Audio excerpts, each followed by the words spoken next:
இன்றைய நற்செய்தி தியானம்.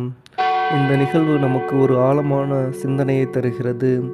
யூதாஸ் இயேசுவோடு இருந்தாலும் அவன் இதயம் உலக ஆசைகளில் இருந்தது. சிறிய பேராசை கூட பெரிய துரோகமாக மாறிவிடும் என்பதை இது காட்டுகிறது.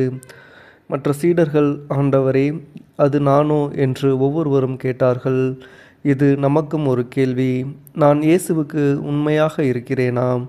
என் வாழ்க்கையில் நான் அவரை மறுக்கும் தருணங்கள் உள்ளனவா? இயேசு அன்பும் பொறுமையும்.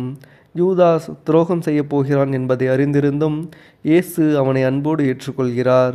இது நமக்கு கடவுளின் அன்பு எல்லையற்றது என்பதை நினைவூட்டுகிறது. வாழ்க்கை பயன்பாடு. பணம், புகழ், ஆசை போன்றவற்றுக்காக நம்முடைய நம்பிக்கையை விற்க வேண்டாம். தினமும் நம்மை நாமே ஆய்வு செய்து இறைவனின் அருளை பெற வாழ வேண்டும். தவறுகள் இருந்தாலும் கடவுளிடம் திரும்பி வாழ வேண்டும். ஜெபம். அன்பான இயேசுவே, உம்மை யூதாசு போல மறுக்கும் மனம் எங்களுக்குள் வராமல் காத்தருளும். எப்போதும் உம்மிடம் உண்மையாய் இருக்க எங்களுக்கு அருள் தாரும். ஆமேன்.